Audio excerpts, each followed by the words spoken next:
तो उसका नाम चिराग पासवान। जात पात धर्म मजहब की राजनीति से परे बाकी लोग केवल इस बात को अपने राजनीतिक एजेंडों में लाने के लिए कहते हैं। हमारे नेता ने साबित करके दिखाया कि हम जात पात की राजनीति नहीं, जो अभी हमारी छोटी बहन शांभवी भी बोल रही थी कि हमारे नेता का समीकरण महिला और युवा है, वो सिर्फ बोलने के लिए नहीं। हमारे देश के यशस्वी प्रधानमंत्री जी ने 33% महिलाओं को आरक्षण दिया और वो 33% का आरक्षण जब से लागू होगा तब से लागू होगा, लेकिन हमारे नेता ने अपने पार्टी में इसको लागू करके दिखाने का काम किया और 5 में से 2 सीटों पर महिलाओं को लाने का काम किया। तो हमारे नेता ने 40% जो है महिलाओं को आरक्षण देने का काम किया। हमारे नेता ने कभी भी इस बात को मन में कभी ये भाव नहीं रखा कि किसी युवा को मौका देंगे तो कहीं वो हमसे ज्यादा बेहतर नहीं प्रदर्शन कर दे। जितने भी बड़े युवा राजनीतिक में लोग हैं जो स्थापित हैं, उन सबको इस बात का हमेशा उसके अंदर एक इनसिक्योरिटी रहती है, किसी युवा को मौका देंगे तो कहीं ना कहीं कल के दिन में वो हमारे ऊपर हावी हो जाएगा। लेकिन हमारे नेता के अंदर वो भाव नहीं था। हमारे नेता ने एक एक युवा को बुला बुला कर चुन चुन कर टिकट देने का काम किया और हमारे नेता ने यह भी लक्ष्य रखा है कि ये पार्टी देश की सबसे युवा पार्टी, इस पार्टी में किसी भी जाति धर्म मजहब का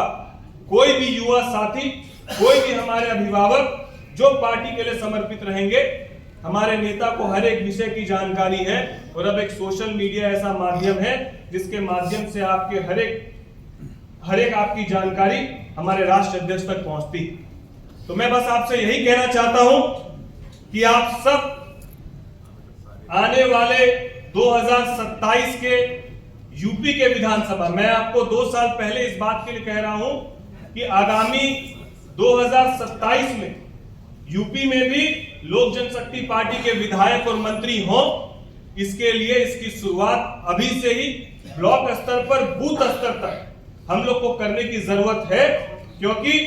नागालैंड में हम लोग के 2 विधायक हैं, झारखंड में हमारे पार्टी के 1 विधायक है, बिहार में हम लोग 5-5 सांसद हैं और बिहार में आगामी विधानसभा चुनाव के बाद पार्टी के मंत्री भी होंगे, विधायक भी होंगे और कोई बहुत बड़ी बात नहीं कि यदि हम लोग अपने नेता को शपथ लेते हुए देख ले बिहार के मुख्यमंत्री। बहुत जिंदाबाद जिंदाबाद जिंदाबाद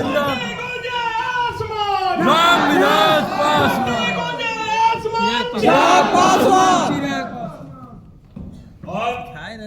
मैं इसीलिए इस बात को कह रहा हूं कि कोई बहुत बड़ी बात नहीं कि हमारे नेता को हम लोग शपथ लेता हुआ देख ले। ये बात इसीलिए कह रहा हूं कि आज बिहार का एकमात्र ऐसा नेता है, एकमात्र हमारे ऐसे राष्ट्र अध्यक्ष हैं जिनके कार्यक्रम में आप जितने भी कार्यक्रम हम लोग के नव संकल्प कार्यक्रम हुए, आप उन तमाम कार्यक्रमों की तस्वीर को देखिए। और एकमात्र हमारे ऐसे नेता हैं जिनके लिए भीड़ को बुलाने की आवश्यकता नहीं है और लोगों के अंदर नेता को एक बार छू लेने का उत्साह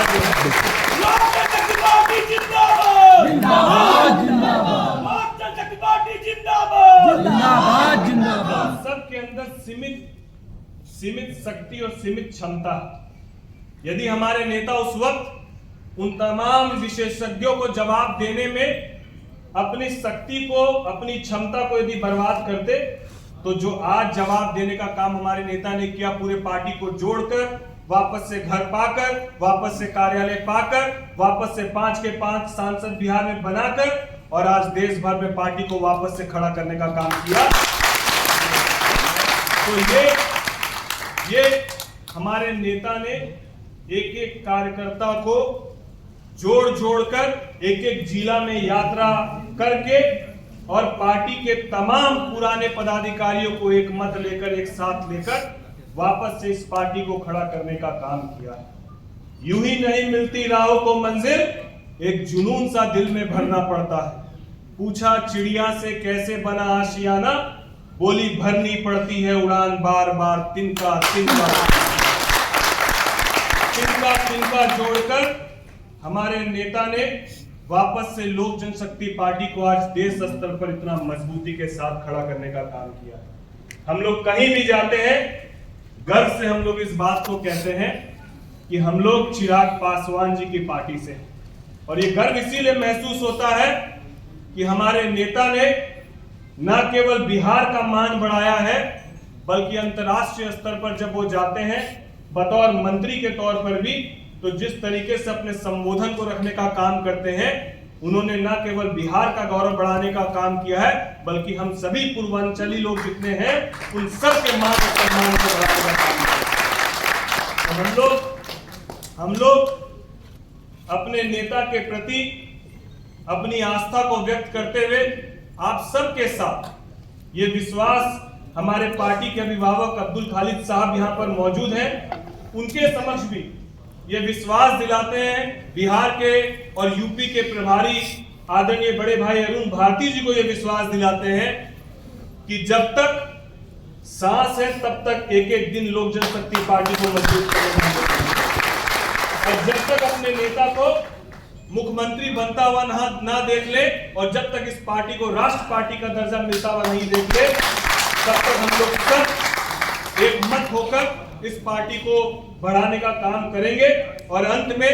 मैं फिर से आप सबका बहुत स्वागत अभिनंदन करते हुए अपने नेता के लिए बस 2 लाइन कहूंगा कि दुआ करो सलामत रहे हमारी हिम्मत, दुआ करो सलामत रहे हमारी हिम्मत, ये एक चिराग कई आंधियों पर भारी। बहुत बहुत धन्यवाद, बहुत बहुत आभार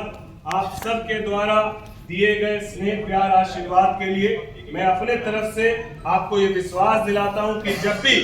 बतौर सांसद नहीं बतौर भाई आपको जब भी हमारी आवश्यकता होगी तो मैं सदैव आपके साथ खड़ा रहूंगा। जय हिंद, जय भारत। जिंदाबाद जिंदाबाद जिंदाबाद जिंदाबाद जिंदाबाद जिंदाबाद। बहुत बहुत